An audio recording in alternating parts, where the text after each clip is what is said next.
On va parler donc des rencontres avec les éditeurs. On va faire un retour d'expérience, histoire que ça puisse être utile aux 3-4 personnes qui par hasard tomberaient sur cet enregistrement. On sait pas, hein, c'est les joies de l'algorithme.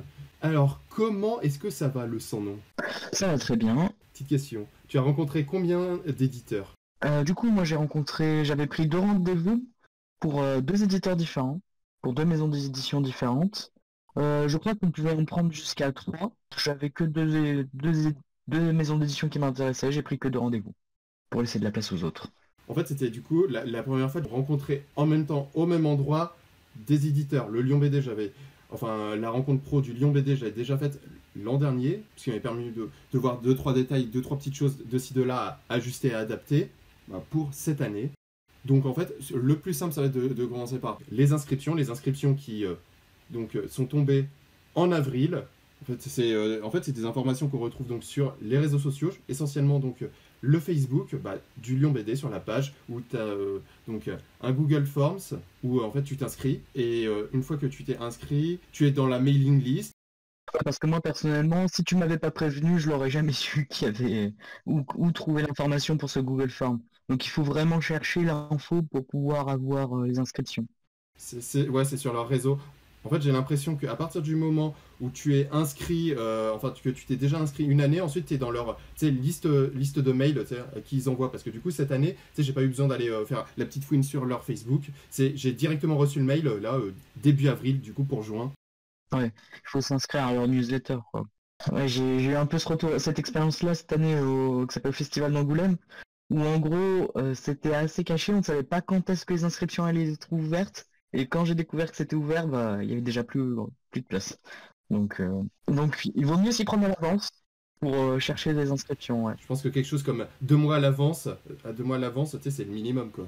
Sinon, il n'y a plus rien. Et puis donc, sur le Google Forms, du coup, ce qu'il demande notamment, c'est des trucs basiques. Enfin, ce qu'il demande, c'est vraiment le nom, le prénom, le numéro de téléphone, le mail, pour pouvoir contacter tout ça, et pour pouvoir bien les tenir au courant. Au cas où, s'il y a des désistements, des empêchements, ce qu'on remarque, ce qui est assez marrant, c'est que sur le Google Forms, en fait, on voit très vite qu'il y a des maisons d'édition, voilà, les mastodontes qui sont vraiment prises d'assaut. Puis il y en a d'autres qui sont plus confidentielles, voilà, qui ont un peu du mal à remplir. En fait, ce qui faisait un peu de la peine aussi, c'est que tu vois, c'est jusqu'au bout, jusqu'à début juin, il y avait vraiment 2-3 maisons, 2-3 endroits où en fait, ils avaient encore des créneaux et personne ne voulait les prendre. Parce que du coup, par la suite, ils relançaient bien avec des mails pour s'assurer que tout le monde était bien présent, pour avoir les confirmations. D'ailleurs, ça, c'est un truc qu'on peut relever, c'est qu'au niveau de l'organisation, je sais pas ce que tu en as pensé, mais moi, j'ai trouvé qu'elle était millimétrée, quoi, cette année. Oui, d'ailleurs, on rappelle, pour ceux qui vont nous écouter, un rendez-vous dure 20 minutes, à peu près. Et en fait, on est chronométré.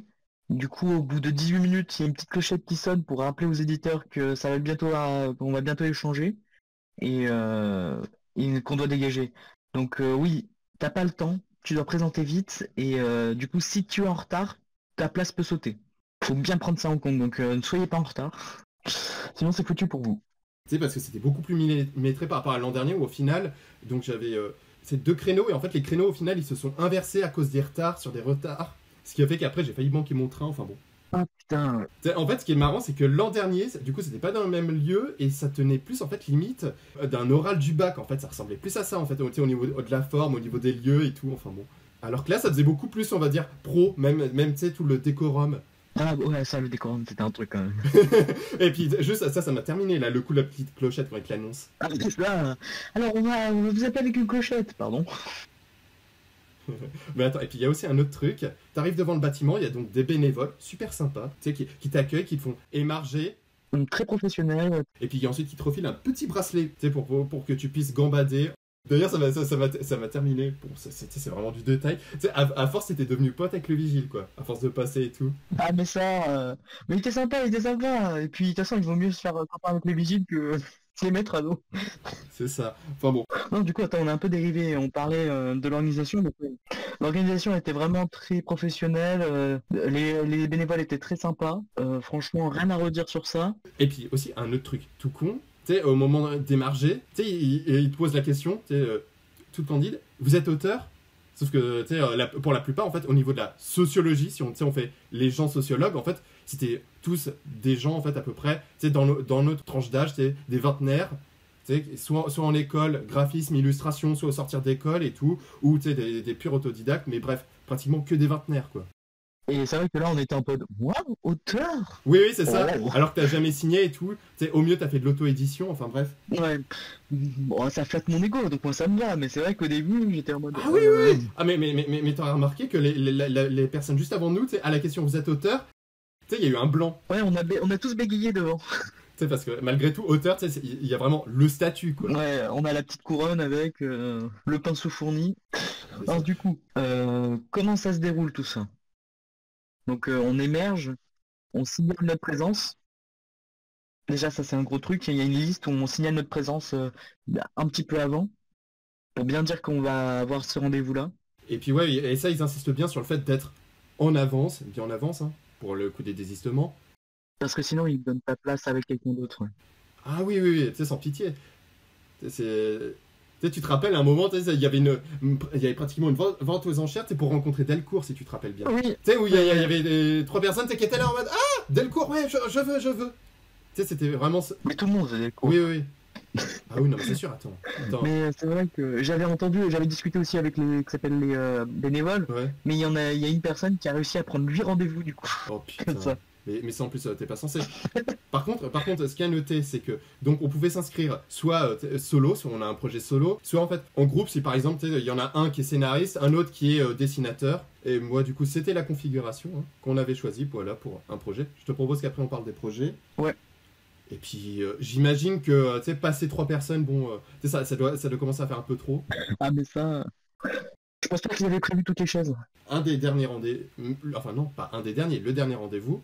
Tu sais, il a fallu piquer des chaises, quoi. Ouais, c'était la bagarre pour des chaises. Attends, rendez-vous compte. Ah oui, oui, oui. Non, mais c'était la guerre. Bref, faut venir armé, faut venir avec votre mortier pour rencontrer les éditeurs. Mon dossier est Ouais. bien lourd pour pouvoir Bah, taper, c'est pour ça. Je te propose qu'on parle des dossiers juste après de ce qu'on a présenté. Enfin non, on va le présenter maintenant, ce sera plus simple. Donc alors, Oui, pour rendre compte et après on fait l'explication de qui s'appelle de. Le sans nom. Oui, c'est moi. Le sans nom. Donc tu as reçu le Google Forms. Tu as choisi donc tu as vu les éditeurs qu'il y avait. Tu as choisi des créneaux horaires. Oui. Voilà, qui durent chacun 20 minutes. Oui. Qu'est-ce que tu as souhaité présenter à ces éditeurs? Qu'est-ce que tu as apporté? Pour être honnête, comme je venais juste de sortir d'un examen, de mon dernier examen pour un autre diplôme, et ben j'avais pas totalement préparé tout. Donc en fait, je suis venu avec tous mes projets, on va dire de BD que j'avais commencé à faire. Donc plusieurs histoires avec plusieurs storyboards différents. J'ai été ramené avec mon iPad aussi pour pouvoir montrer un peu ce que je faisais au digital. Et j'y suis allé un peu YOLO. Tu remarqueras qu'il y avait énormément de gens avec leur iPad. C'est tellement pratique, donc en vrai, Oui. pas de regret d'avoir acheté ça. Mais on va se reconcentrer un petit peu. Du coup, j'avais plusieurs projets avec quelques pages de terminés et d'autres projets qui étaient totalement terminés, des petits one-shots et tout ça. Du coup, j'ai vu présenter plusieurs choses et je me suis un peu adapté face à la maison d'édition auquel j'étais. Mais concrètement, je n'avais pas grand-chose de préparé et c'est ce qui m'a le plus porté problème. Mais ça, on le verra juste après. Toi, ton but, en fait, c'était de présenter tes projets pour savoir si t'étais éditable. C'était quoi le but derrière tout ça? Pourquoi tu as rencontré des éditeurs? Est-ce que tu pensais que tu allais signer et commencer ta carrière et puis vendre 200 000? Oh ben, on a toujours espoir, mais mais ça se passe jamais comme ça. Quoi. Mais est-ce que c'était ton but? Est-ce que c'était des intentions? Ou alors est-ce que tu étais plus modeste à ce niveau-là? Pour être avec toi, ça fait un petit moment que je commence à être un peu frustré, donc je me suis dit, peut-être que en fait, je voulais choper des contacts chez les maisons d'édition, pour que si jamais ils ont un projet, par exemple, qui m'appellent, qui se disent, tiens, on pourrait peut-être le confier à cette personne-là. Bon, ça a été un échec, mais du coup, j'ai toujours le même retour, on va dire, à peu près. Et du coup, oui, je m'y attendais un peu et c'était un peu mon but. C'était bien de reconfirmer ce retour-là, qui est, est-ce que je suis éditable ou non? Et le retour est presque. Donc un tout petit chouïa. Tiens, c'est marrant, on m'a fait à peu près la même remarque, enfin bon. Ouais. Enfin bon. Moi, du coup, me concernant, donc, je suis venu en fait avec un poteau scénariste, Yuri, qui probablement n'écoutera jamais, mais c'est pas grave, hein, je salue. Coucou Yuri. coucou Yuri qui n'écoutera pas. Donc lui, il s'occupait du scénario, du storyboard et moi du dessin. C'était donc un projet qu'on avait en tête depuis 1 an. J'avais posté en fait des pages tests, des prémices, des idées de ci, de là, un peu sur les réseaux sociaux, tu sais, sur des fanzines, des choses comme ça. Puis je tiens à dire que par rapport à moi, toi, tu avais un vrai dossier d'édition. Oui, mais parce qu'en fait, l'an dernier, j'étais venu en fait avec des tests d'impression et des projets en fait sensiblement dans la même veine que ce que tu as fait. Ouais. Donc en gros, je pense que c'est logique. Et puis de toute façon, en fait, là ça nous a permis de nous confronter et puis de voir ce qu'il y aura à rectifier après. On verra ça donc plus en conclusion. Donc un projet voilà, qu'on avait en tête et préparé depuis à peu près 1 an, donc avec principalement des recherches, pas mal de recherches et des planches. Et donc, et nous en fait l'idée c'était, en fait on était lucide, on avait fait un appel sur Skype avant que ce soit mort. Vraiment, juste avant que ça ferme, on était conscient, on était lucide, on savait que, voilà, il manquait un petit truc pour que ce soit éditable, et puis l'idée, en fait, c'était vraiment de savoir déjà, est-ce que ça intéressait, est-ce que, bah, moi, personnellement, est-ce que mon style, il tapait dans l'œil, est-ce qu'il était, on va dire, reconnaissable, est-ce qu'il fonctionnait du point de vue, en fait, d'un éditeur, et puis Yuri, tu sais, c'était plus côté, on va dire, scénaristiquement, est-ce que ces clés de voûte scénaristiques, et ses idées, sa manière de pitcher, en fait, convenaient, est-ce qu'il arrivait à bien rendre compte du projet. Et donc à ce niveau-là, en fait, on s'est rendu compte qu'il y avait, on va dire, des manquements, des choses à retravailler, tant et si bien côté dessin que côté scénario. En fait, au niveau du côté scénario, bon, je vais parler pour Yuri, en fait, on s'est rendu compte qu'en fait, au niveau du choix des termes et de la manière de le présenter, en fait, ça donnait l'impression que c'était vraiment un projet dystopique, d'anticipation, vraiment très sérieux, très cru. En fait, ce qui contrastait totalement avec les planches que j'avais faites. C'est pas ce que vous vouliez signifier, quoi. Ah non. Mais en fait, c'est au niveau du choix des termes et au niveau du choix des séquences qu'on a représentées. Parce qu'en fait, au niveau du choix des séquences, storyboardé puis ensuite que j'ai dessiné, en fait, on a tout bêtement fait ce qui serait théoriquement les 10 premières planches, enfin les 10 premières planches bêta. Or, en fait, dans ces 10 premières planches, c'est seulement dans la 9e et la 10e que commence à y avoir en fait, l'antagonisme, si on veut, qui apparaît, l'élément déclencheur. Parce que tu sais, c'est le truc basique. Ouais, le vrai sens de la BD, on va dire. Scénaristique où, en fait, t'as le quotidien du héros jusqu'à... Parce que le début, c'est la présentation. Oui. Ouais. C'est ça. Et au niveau de la présentation, en fait, il y a certains termes, en fait, qui sont tellement marqués, qui sont tellement chargés, qu'il valait mieux pas les placer. Un truc tout con, c'est... En fait, le récit s'appelait Les Nuées Nuisibles. Et ça parlait donc de toute une invasion d'insectes qui est circonscrit à une ville où prend lieu le scénario avec un personnage qui est un marginal complet. Et ce qui se passe, c'est que donc Nuée Nuisible et puis employer le terme dystopie, ça tout de suite l'éditeur il pense que tu vas partir sur un truc ultra sérieux, c'est un récit assez dur, alors qu'au final c'est ça. Et vraiment le terme dystopie, je pense qu'il nous a totalement coulé, parce que du coup ça a engagé la conversation sur... En fait, ça donnait l'impression qu'on savait pas trop où est-ce qu'on voulait aller, alors qu'au final, nous, on se dirigeait sur quelque chose un récit beaucoup plus grotesque, avec beaucoup plus de second degré, beaucoup plus d'humour. Mais ça, en vérité, en discutant, en s'en rendant compte et tout ça, voilà, qu'on l'a réalisé. Parce que nous, tout bêtement, on pensait que l'éditeur, avant tout... Ouais, du coup, au fur et à mesure de la journée, vous êtes... Ah ouais, on a adapté le discours. Ça, c'était l'avantage de rencontrer 3 éditeurs différents. Parce que du coup, en fait, au niveau du déroulé, c'est une fois que tu es assis à la table, en face de l'éditeur. Tu dis bonjour à l'éditeur, tu te présentes rapidement, tu dis qui a fait quoi, par exemple, si vous venez en duo, et quel projet vous avez présenté. Est-ce qu'il y a un projet précis, par exemple, est-ce que c'est des planches plus des recherches, est-ce que c'est plusieurs projets? Et puis, directement, l'éditeur, en fait, il commence à feuilleter, et puis en même temps, il faut que tu pitches ton projet. Autant dire que moi, j'ai pas énormément parlé. Ouais, il faut pas... Enfin, mis à part, en fait, plus pour la partie graphique, qu'en fait, est venue la partie plus, on va dire, au niveau des conseils. Parce qu'en fait, à chaque fois, ça s'est déroulé en 2 temps. Il y avait un premier temps où, en fait, c'était vraiment un pitch. Puis ensuite, un second temps, c'était plus sur l'aspect graphique et les choix. Et toi, par exemple, justement, quand tu étais face à l'éditeur, que tu as présenté tes différents projets, donc il a commencé à les feuilleter direct. Mais alors, qu'est-ce qu'il a dit et qu'est-ce qui s'est passé? Alors, je tiens aussi à préciser un petit truc. C'est que, du coup, comme on a beaucoup dit, on n'a pas le temps. Du coup, les éditeurs, ils sont très cinglants. Ils veulent pas te casser, ils n'ont pas le désir de te casser, mais ils vont être très précis sur leurs critiques et ils vont en dire beaucoup. Donc il faut quand même être préparé à avoir beaucoup de... Ouais. Ah ouais, faut être blindé. Ils peuvent être des fois très durs, mais ça fait partie de leur métier.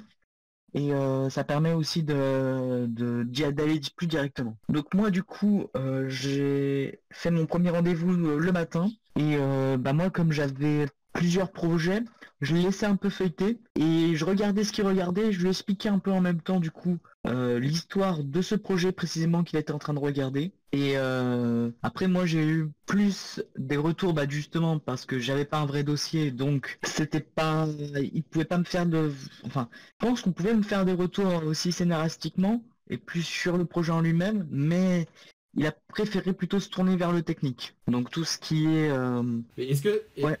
Attends, excuse-moi, juste pour que tu précises. Est-ce que dès le départ, tu l'as précisé que tu venais avant tout proposer des projets, montrer des projets sans qu'il y ait, on va dire, le pitch avec vraiment le scénario qui est tout écrit, tout tapé? Comment tu as présenté la chose, en fait, dès le départ? J'ai fait bonjour, je suis venu ici, du coup, je lui ai expliqué un peu le même contexte que j'ai expliqué juste avant, c'est-à-dire que je venais juste de sortir d'un examen, donc j'avais pas eu le temps de préparer un vrai dossier, et du coup, je lui ai dit, bah, j'ai plusieurs projets, je vous montre tout ça, et je vous laisse regarder, et je vous explique tout ça. Et du coup, je lui ai vraiment donné juste mon classeur, avec mes différents storyboards et tout. Et du coup, après, on a continué la discussion comme ça. Oui, parce que du coup, toi, tu as présenté donc. Il y avait à la fois du storyboard, il y avait du crayonné, si je ne m'abuse, il y avait pas mal de croquis, de recherches, puis il y avait des planches ancrées et finalisées. En plus de ce que tu avais sur l'iPad avec Oui. en couleur. Bah en fait c'est ça, c'est que dans tous mes projets, j'essaye d'avoir un peu de tout justement pour pouvoir créer un dossier d'édition assez rapidement. Donc j'avais un peu de tout. Donc c'est pour ça qu'il m'a fait aussi beaucoup plus de retours techniques. C'est qu'il pouvait beaucoup plus parler dessus. Et après je sais pas si je fais un petit retour de ce qu'il m'a dit techniquement. Ah si bah si ça pourrait être intéressant. Si. Euh, Oui, si, tu peux. oui. Ah mais là c'est technique ici on est chez les professionnels, c'est pour ça. Attends, du coup, oui, c'est ça. Le truc le plus important, et ça va servir à tout le monde. Faut montrer que tu sais faire du décor, sinon tu te fais défoncer. C'était mon cas, moi je fais souvent, en fait, j'essaye de un petit peu gruger en faisant des histoires où j'ai pas besoin de dessiner beaucoup de décors ou des choses très précises. Et ça m'a apporté du tort du coup là parce qu'il m'a défoncé. Il faut vraiment mettre dans vos dossiers, montrer que vous sachez faire des décors. Ça, c'est le plus important.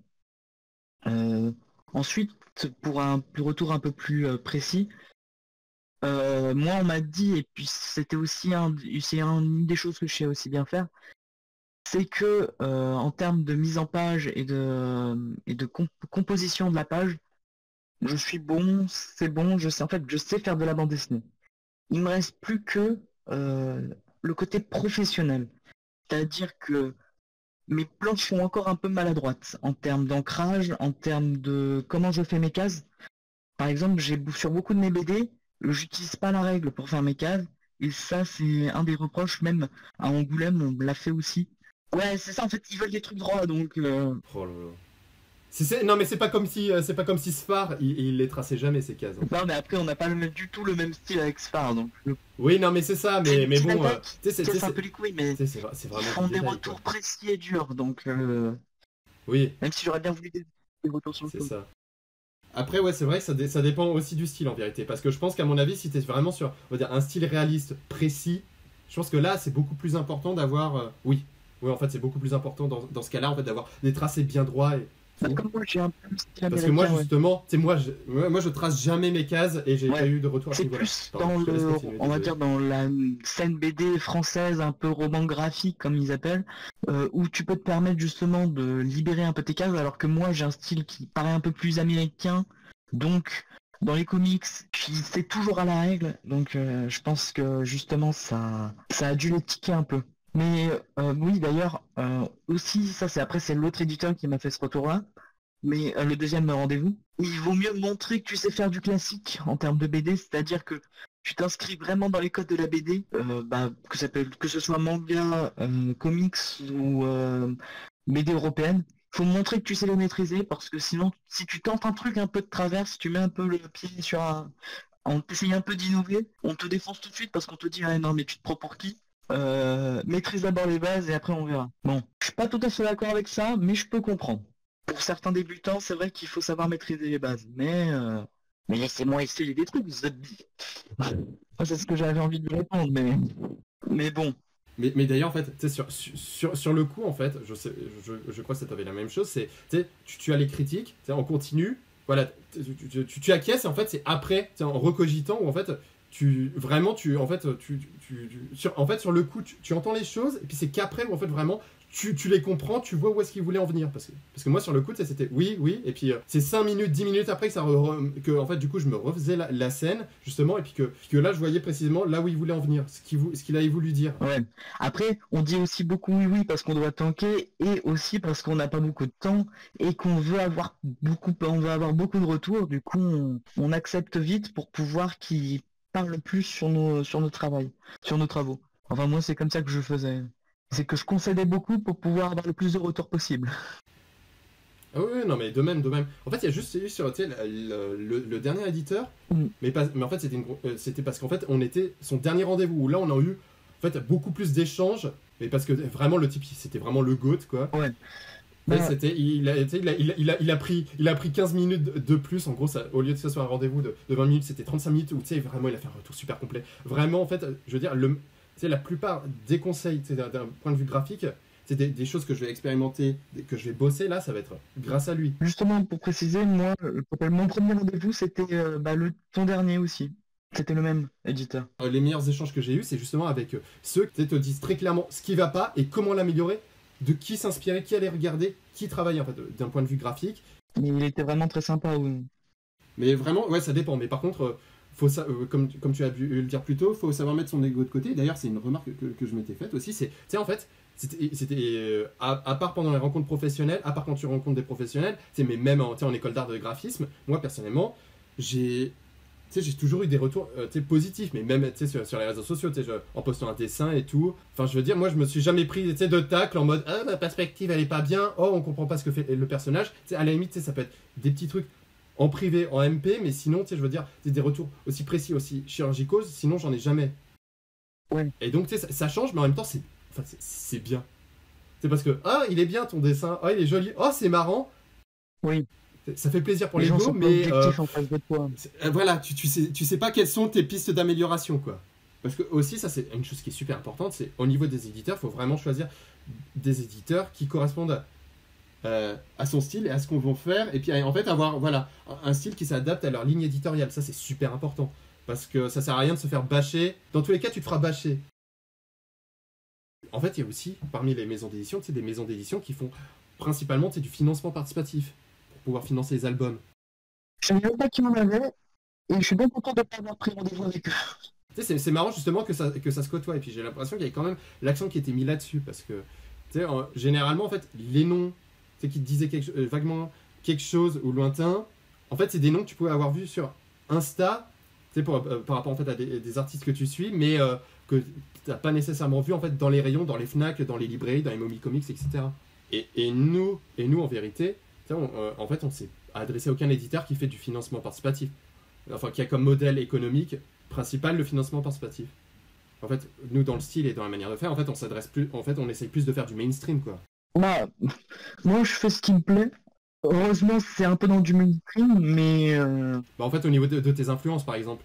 Ah oui, ouais. Bah, c'est sûr que là, je suis un fan de One Piece, donc plus mainstream, tu meurs. Je vais revenir sur les trucs justement qui ont pêché pour donc notre projet. Donc, en fait, c'était donc d'abord le choix de la séquence par rapport au scénario. Puis ensuite, il y avait donc la manière de pitcher le scénario. Il aurait fallu, dès le départ, dire que c'était un ton grotesque, plus que et éviter d'employer donc voilà, les termes forts tels que dystopie, anticipation, et plus parler par exemple pour nous en fait d'expérience de pensée qui a guidé en fait le scénario. En fait, vraiment limite euphémisé, quoi. Et puis aussi il y a un autre truc, c'est entre le moment où du coup j'ai fait les planches originales et le moment où en fait j'ai fait mes recherches. En gros, j'ai fait en gros les premières planches originales, les bêtas, avant mes recherches, parce qu'en fait, ça manquait de recherche. Et puis en fait, les toutes premières recherches, elles étaient immontrables, elles se baladaient partout sur des feuilles, enfin bref. Et donc, en fait, ce qui se passe, c'est que entre les planches et mes recherches, en fait, j'ai pris énormément de niveaux. Il y a aussi la question des outils, où en fait... Je tiens à dire que son carnet de recherche, il était magnifique. Ah oui, non, mais attends. Mais ça, en fait, c'était terrible, en fait, le contraste entre mes recherches et les planches finalisées. Du coup, parce qu'en soi, je pense que tu aurais pris les planches finalisées, en soi, à part. Ça allait, mais sauf que comparé donc aux recherches, ça les a rendus plus amateurs. t'as dû avoir la phrase magique, on veut ce dessin-là dans une case. Tu l'as eu, c'est sûr. Oui, c'est ça, c'est à peu de choses près. À peu de choses près. Mais tu sais, c'est un truc tout con, tu trouves un nouveau feutre pinceau, tu sais, tu te rends compte qu'un autre feutre pinceau, quand il arrive à terme, qu'il a pratiquement plus d'encre, en fait, tu sais, ça fait un petit effet un peu brumeux, enfin. Là, tu trouves ça Et stylé, t'as pas besoin en fait, puis de te après, dégueulasser les mains avec du fusain pour pouvoir parvenir à cet effet. Enfin bon, tu sais, c'est vraiment. c'est peut-être aussi un truc qui doit à notre âge et à notre... c'est justement qu'on expérimente encore beaucoup, et nos styles est assez changeant, et du coup, des fois, on se fait démonter sur ça. C'est que justement, les niveaux, enfin, les pages ne sont pas équivalentes. Et ça, c'est aussi un truc qui peut vraiment pêcher. Si tu montres que tes pages, elles ont trop de niveaux de différence, tu peux te faire défoncer aussi sur ça. Ah oui, oui, oui, c'est vrai ça. Et puis à la limite, en fait, s'il y a une séquence dans le scénario où en fait tu sens que tu vas être trop en faiblesse, que ça va faire tâche sur le dossier, il vaut mieux la faire sauter et puis mettre une séquence suivante. Ouais.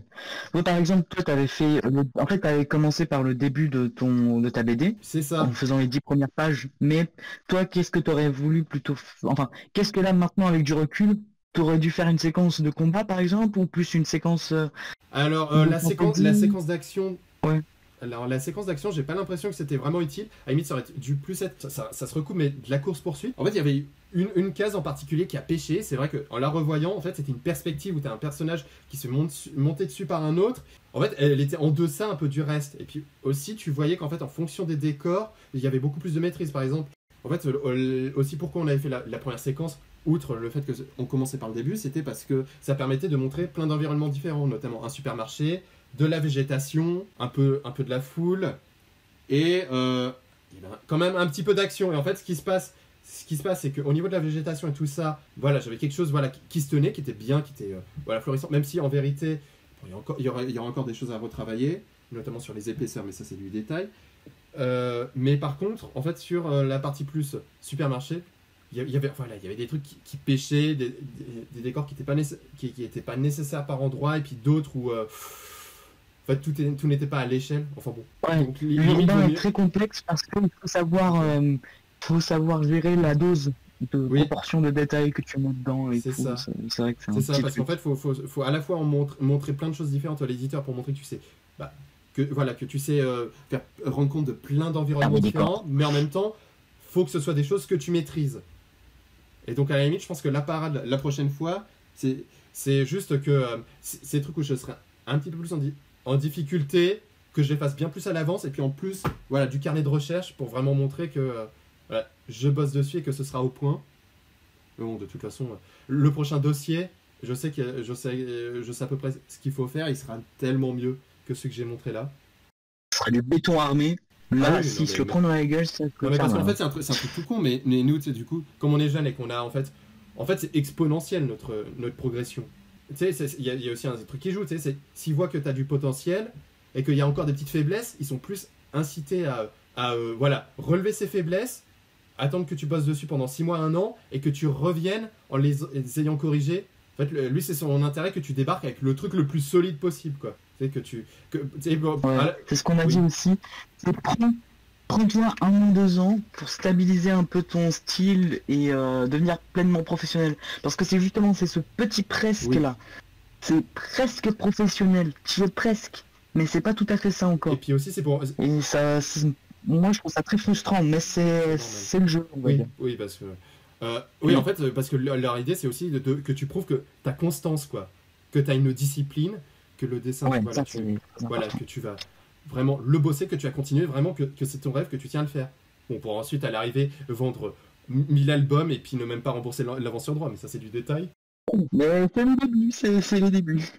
Non, après, c'est vrai que moi, je m'étais beaucoup attaché, justement, très récemment, depuis, on va dire, janvier, je m'étais très attaché à la vitesse, à produire beaucoup et vite. Mais là, pendant le Lyon BD, je me suis rendu compte que c'est peut-être pas la solution et qu'il faut que ça peut être une solution. Enfin, ça dépend parce que, en fait, c'est que j'ai voulu aller trop vite. Et je me suis un peu brûlé les ailes, si tu veux, par exemple, les planches que...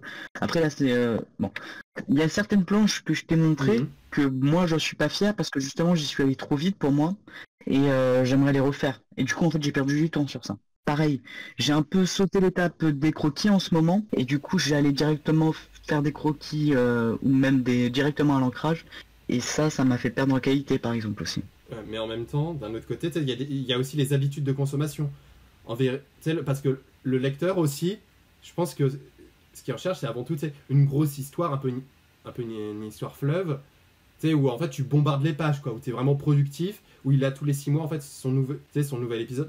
En fait, il y a ça aussi, parce qu'en vérité, nous, on est à nous avant d'être mais après, l'édition française est beaucoup plus patiente, on va dire. Oui, c'est ça. Nous, en fait, avant d'être des dessinateurs, on est avant tout des lecteurs, on est avant tout des lecteurs, on est avant tout des fans. Et en fait, ce qu'on aime, en fait, on est habitué, en fait, on va dire, à la productivité, à la régularité des parutions des mangas. Et du coup, nous, ça nous incite à bombarder les planches. Parce qu'il y a ça aussi, en fait. Je trouve que l'édition française n'est pas comme ça. Oui, c'est ça. En fait, il y a ce décalage, mais de toute façon, en fait, c'est juste une question générationnelle, en fait. Ça va. Je veux dire, Last Man, on va dire, a mis les pieds dans le plat, et puis nous, il y a juste à s'engouffrer, quoi. Et elle se referme de plus en plus, donc en fait, il faut qu'on s'y engouffre un peu rapidement, je pense. Donc, oui. Enfin, là, on s'est perdu, attends. C'est ça, ouais, attends. On va recadrer sur le sujet. Nous, avant tout, on a des histoires à raconter. Donc, en fait, on veut produire les pages, on veut passer à la séquence suivante. On sait que telle séquence, ça va être trop bien, mais que pour ça, il faut passer par cette partie de dialogue chiante pour pouvoir installer. Donc, allez, les personnages avec dans des décors très sommaires, parfois juste on gruge, on fout du fond noir ou fond de couleur unie, et puis hop, discussion, hop, action. C'est pour pouvoir passer vraiment aux séquences. Ouais. Et ça peut être un piège justement dans les dossiers d'édition. Donc il faut faire gaffe à ça. En fait, il faut montrer que c'est tout faire, mais en même temps, pas trop, parce que si tu maîtrises pas, tu te fais défoncer. Après, ça peut être aussi quelque chose d'intéressant d'avoir des critiques dessus. Oui. Mais... Oui, parce que, tu sais, au final, si ça se trouve, tu peux te retrouver dans la situation où tu montres que des choses que tu maîtrises à fond, et tu signes, puis là, en fait, quand il s'agit de réaliser l'album, hop, en fait, c'est là le moment où en fait, tu réalises toutes tes faiblesses, et puis t'as pas le temps, parce que tu dois boucler l'album le plus vite possible, parce que l'avance sur droit, elle est ric-rac. Surtout, si t'es un jeune auteur, t'auras une avance sur droit ric-rac, et donc tu peux pas te permettre de passer 2 ans dessus. Hein. Ah, mais ça, c'était le piège quand tu montes sur ton CV, mais bon, qui l'a pas fait. C'est ça. Ah ouais, non, mais je sais tout faire. Hein. Et même plus, et même mieux, et plus vite, et moins cher. Mais bon, c'est la loi du marché. Mais dans les retours que j'ai eu, il faut faire aussi gaffe. Et ça, je pense que c'est un truc qui est aussi très casse-tête. C'est les couleurs. Ah oui, oui, oui. Je fais des BD où il y a de la couleur. Et je crois que toi aussi, tu as eu un peu ce problème-là. Oui, bah attends, j'en parlerai après. La couleur, c'est un truc compliqué. Parce que tu peux avoir un éditeur qui te dit elles sont très bien tes couleurs, et un autre qui te dit ça va pas du tout tes couleurs. Et moi je suis un peu ambivalent, c'est-à-dire que les couleurs, ça dépend des projets, mais des fois elles sont trop flashy, ou des fois en fait j'ai un problème avec mes valeurs. Et ça c'est beaucoup dû à l'aquarelle, mais donc les valeurs je précise, c'est les niveaux de gris on va dire. Quand tu passes ton image en noir et blanc, c'est pour voir si tu peux lire en fait, si c'est lisible ta page. Et du coup, moi, j'ai des problèmes sur des valeurs. Et j'ai eu le cas, en fait, justement, avec un éditeur qui a beaucoup aimé mes couleurs, et un autre qui m'a dit, il faut totalement retravailler ça. Donc, c'est compliqué. Je te laisse... Attends, pardon. Oui, bah du coup, les couleurs, toi, elles étaient nickel par rapport à nous, ce qu'on a fait. Parce que ça a été aussi une autre difficulté. Peut-être une des plus grosses, j'aurais dû commencer par ça, c'est en fait, mon ancrage, ma manière de faire les planches, elles étaient pensées, pour qu'elles soient mises en couleur facilement, avec les traits fermés et tout. Et donc j'avais limité, on va dire, les aplats de noir, ce qui faisait que ça faisait vraiment un style très en ligne claire, très propre, avec toujours la même épaisseur de trait ou peu de choses près. C'est parce que la couleur était censée donc se permettre de distinguer les différents plans, mais sauf qu'en fait, on s'est rendu compte, du coup avec Yuri, le scénariste, que on savait pas faire les couleurs, qu'on savait pas dans quelle direction aller. C'est plus du truc vraiment photoréaliste où la peau elle est beige, et puis les cheveux ils sont soit jaunes, soit orange, soit marron, enfin bref. Et puis la végétation elle est verte, ou alors... Soit tu gardes une cohérence sur toute ta case, mais c'est dégueulasse, soit tu fais une teinte partout, mais ça risque aussi d'être dégueulasse. Donc en fait, et puis si tu il faut savoir faire un équilibre. C'est ça. C'était vraiment le problème, l'angle mort, les couleurs, au point en fait avec le dernier éditeur, on n'a même pas montré les planches couleurs. Dans le porte-vue, ça s'était bien retourné et tout ça, enfin bref. Ah, des pages couleurs, non, je connais pas, ça se mange. Non, non, non, non, non. Et tu sais, c'est vraiment à la fin, tu sais, vu qu'il avait vraiment pris le temps, c'est là, quand on a abordé voilà, la question des couleurs, où en fait, on a eu la réponse à une question qu'on se posait, c'est est-ce que dans un dossier éditorial, c'est vraiment important, quand tu montes tes projets, important de montrer des choses en couleur, et en vérité, pas tant que ça, parce que bah, les coloristes, ça se trouve, c'est un métier à part entière, et en fait, vaut mieux en fait, que tu saches que tu as un ancrage nickel, quoi, où en fait, on distingue les différents plans ultra lisibles de base, et puis la couleur, tu sais, c'est en plus. La couleur, en fait, elle est pas là pour sauver ton dessin, c'est juste la cerise sur le gâteau et le gâteau qui est excellent. Ouais. Et ça, je pense que c'est peut-être voilà, l'information principale que j'ai retenue, et puis la chose vraiment que je vais travailler là avec ma petite technique avec les feutres pinceaux là que je vais explorer. Toi, qu'est-ce que tu vas en tirer de tout ça, du coup, avec les feutres en pinceau et tout? Et du coup, faire un dossier d'édition plus solide, c'est ça? Bah évidemment, en fait déjà, un truc tout con, c'est on va changer la séquence qu'on va représenter. Au niveau du pitch, on va partir sur quelque chose de beaucoup plus grotesque, beaucoup plus humoristique. Au niveau des visages et des situations, ça va être beaucoup plus de l'exagération. Et au niveau du traitement et du style, je pense que je vais juste refaire les planches avec beaucoup plus de masse de noir, de variations sur les tracés. Plus le tracé, en fait, plus le personnage il est prêt, plus son tracé est épais. À la limite, je vais prendre un feutre pinceau beaucoup plus souple pour le premier plan, et puis l'arrière-plan, un truc beaucoup plus rigide, beaucoup plus fin. Un peu comme dans ton carnet de recherche. Oui, c'est ça. Ah non, mais ça va. Là, je vais bombarder le carnet de recherche. Non, et puis aussi, donc, de toute façon, en fait, le projet pour 2026, il pourra que être mieux, de toute façon. Oui, de toute façon, c'est que ça, c'est que certes, c'est très critique cet instant et ça peut être un peu démoralisant, mais au final, t'en apprends beaucoup et ça te permet aussi de pouvoir, en fait, comme c'est très précis, les critiques souvent, ça te permet de corriger des choses très précises et d'aller beaucoup plus rapidement. Oui, et est-ce qu'ils t'ont aussi donné des références d'auteurs, d'auteurs vraiment vers lesquels, dont tu devrais, par exemple, je sais pas, limite décalquer le travail pour pouvoir t'approprier leur technique? Pas décalqué, moi on m'a dit, mais plus m'intéresser pour par exemple, moi c'était suite aussi par exemple à mes cases qui sont pas droites, où il faudrait que je prenne règle, ils m'ont dit par exemple comme dans tel truc, je me souviens plus précisément, je l'ai noté quelque part, je te donnerai la référence plus tard, mais oui c'était un peu ça, et puis, attends, je me suis perdu. Moi personnellement, du coup, les deux auteurs Parce vraiment... que je vais expliquer. Vers lesquels en fait on m'a renvoyé, tu sais, c'est vraiment le classico, Uderzo, et Kilofer, lui pour sa gestion vraiment des masses de noir, dans sa superposition en fait des personnages aussi, enfin... Ouais, bah, je tiens du coup aussi à préciser à ceux qui vont écouter. Le principal, enfin ce qu'ils vont surtout regarder les éditeurs, c'est la lisibilité de votre case. Donc c'est pour ça aussi que les couleurs, c'était une question, et aussi pourquoi en fait on nous donne des références beaucoup, c'est par rapport à ça. Que tu sois nul en dessin, certes ça peut te pêcher, mais si on comprend tout ce qui se passe dans ta case, t'as tout gagné, on va dire. Enfin c'est ce que j'ai compris moi de plusieurs retours que j'ai eu. C'est vraiment le principal. Après que son histoire soit bonne aussi, c'est quelque chose d'important. Mais... Donc là, je regarde mes notes pour voir si on a à peu près parlé de tout. Donc on a parlé du déroulé, comment on s'inscrivait, de ce qu'on a présenté, un peu des retours. Ah si, il y aura un truc que j'aimerais bien expliquer aussi, c'est que personnellement j'ai fait en fait j'ai déjà fabriqué des dossiers éditoriaux pour par exemple un mail et pour du coup justement ces job meetings. C'est on va dire des différents. Là, tu te ramènes pas avec une feuille où c'est marqué ton pitch, c'est toi qui fais ton speech. Donc, pas besoin de ramener une note d'intention et tout. Il faut en fait ramener, il faut prendre le principal. Donc, c'est-à-dire, même pas beaucoup de storyboard, t'es même pas obligé de prendre tes storyboards, mais des planches finies, des recherches. Et, moi,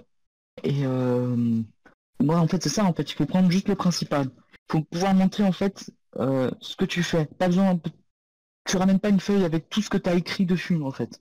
Tu discutes avec la personne. Oui, parce que aussi, oui, c'est bien que tu parles du coup des dossiers éditoriaux qui sont envoyés par mail, parce que moi, du coup, j'en avais fait exactement. En fait, à chaque fois j'ai eu une réponse, mais tu sais, c'est des trucs, tu reçois une réponse 2-3 mois après. Et puis, tu sais, c'est vraiment, tu sais, comme ils en reçoivent plein, c'est une réponse assez sommaire où, tu sais, ils te relèvent 2-3 qualités, qu'est-ce qui peut les intéresser ou non, est-ce qu'ils pensent que ça pourrait convenir à leur ligne éditoriale, et quand ça peut convenir à leur ligne éditoriale, ils t'incitent à en renvoyer. Mais en vérité, je pense que c'est 1000 fois mieux en fait, de rencontrer en vrai. Avoir un retour direct. C'est ça. Ouais. C'est le gros avantage de ces job meetings. Oui. Même si je crois qu'il y a très peu de gens qui signent directement là. Ça m'étonnerait. À mon avis, au mieux, en fait, tu chopes une petite carte, tu chopes le contact du type, tu chopes son mail. Mais je crois de n'avoir jamais entendu parler de quelqu'un qui signe direct, hein. Enfin, de ce que j'ai entendu, enfin, de ce que j'ai vu à Angoulême et tout, donc... Ouais, venez pas avec l'intention de signer direct, c'est un mythe. Est-ce qu'à Angoulême, ils avaient un petit tas de cartes qu'ils pouvaient donner? Oui, ils avaient leur carte sur eux, ça s'appelle leur carte de visite. Et puis en fait, à Angoulême, c'est un autre système où en gros, t'as des sortes de présélections où après on te laisse accès aux éditeurs. Donc souvent quand t'as accès aux éditeurs, ils te donnent la carte. Mais si t'as pas réussi à passer les présélections, tu peux te faire cuire un œuf. Vite fait. Du coup, les présélections, ça s'est déroulé comment? C'était sur place? Est-ce que ça s'est effectué sur place? Ça se faisait comment? Alors, présélection. en gros, maintenant, pour Angoulême, il faut prendre rendez-vous en ligne, ce qui n'était pas avant. Avant, tu faisais la queue devant l'espace et il fallait venir un peu tôt parce que sinon tu n'avais pas de rendez-vous. Donc en gros, tu prends en ligne maintenant. Donc il faut quand même être assez rapide parce que sinon tu n'as plus du tout de rendez-vous. Moi, c'est ce qui m'est arrivé cette année à Angoulême. Donc tu prends rendez-vous là-bas. Tu attends devant. Ils te font entrer dans une salle. Là, tu rencontres, je crois, un assistant d'éditeur ou un plus petit éditeur. Et il va regarder tes projets et il va juger si c'est assez qualitatif ou si c'est assez intéressant pour eux de te montrer aux éditeurs. Donc après, tu reçois une petite carte avec un horaire pour te dire tu vas aller voir tel éditeur à telle heure. Donc aussi, ça permet de te rediriger vers quel éditeur tu devrais aller voir. Oui, alors que le Lyon BD, en fait, t'es directement en face de l'éditeur. T'avais pas de travaux à montrer, hein, c'est juste tu t'inscris et puis. Ouais. Et puis c'est vraiment le jour J. En fait, il n'y a que l'éditeur qui le voit, et puis par exemple, au hasard, des discussions en fait, quand t'attends ton tour. Quoi. Ouais. Entre chaque passage, tu sais, tu cogites, tu vois ce qui a amélioré, ce qui a montré ou non, en fait, t'adaptes. Ouais. En fait, t'as moins envie, t'as moins la curiosité de voir ce que font les autres. Enfin, personnellement, moi, c'est. Après, vous aviez pris rendez-vous et vous aviez vraiment un dossier. Moi, j'étais plus chill, et c'est vrai que j'avais discuté avec les autres. Oui. Et il y avait un peu de tout en vrai. Mais est-ce que parmi ce que t'as pu voir, t'as vu des trucs où t'étais bouche bée, t'étais en mode oh, c'est incroyable, c'est sûr que ça va passer, ou tu te disais ah oui, en fait, on est à peu près au même niveau, on en est à peu près au même endroit en fait, alors, en termes de progression. Pour être honnête, il y a qu'une seule artiste qui m'a vraiment donné envie d'aller voir ses BD. Sinon, les autres étaient un peu amateurs, je dirais, de ce que j'ai vu, enfin, de leurs travaux. Il n'y en avait qu'une seule qui m'avait claqué dans l'œil, on va dire. Mais les autres, c'est vrai que ça faisait plus amateur. Et je pense pas que Oui, parce que j'ai l'impression qu'il y avait quand même pas mal de gens avec des mangas. Oui, en vrai. ça aussi, c'est... Enfin, moi, du peu que j'ai vu, c'était du manga, c'était le NB, tramé et tout. Et enfin, moi, de mes expériences avec les éditeurs, c'est vrai que le manga a beaucoup plus de mal à passer. Et j'avais discuté avec un justement qui avait eu un éditeur que j'ai eu et qui lui a été intransigeant, il l'a démonté en fait.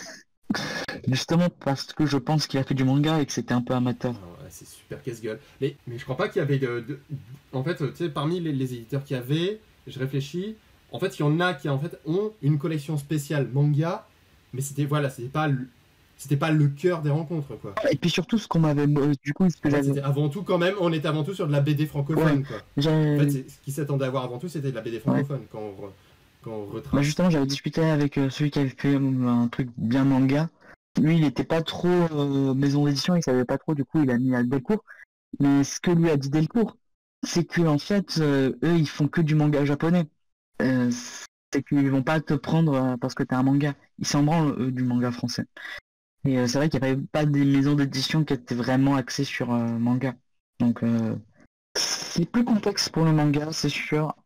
Bah en fait, c'est soit il va viser plutôt justement celui qui fait du manga, et soit il vise plus en Kana, la B619, où eux ils sont peut-être plus intéressés par ce genre de projet-là, mais c'est vrai que ils viennent peu.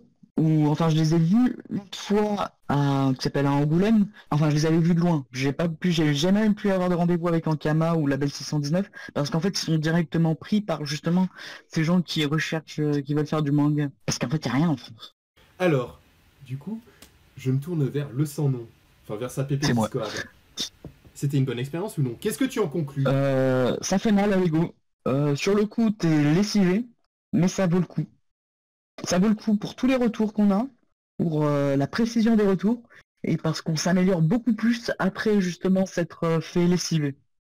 C'est Presti, souvent, et rencontrer l'éditeur, c'est rencontrer le monde professionnel, et c'est de voir directement les attentes du monde professionnel. Donc si on veut se professionnaliser, c'est le meilleur truc à faire.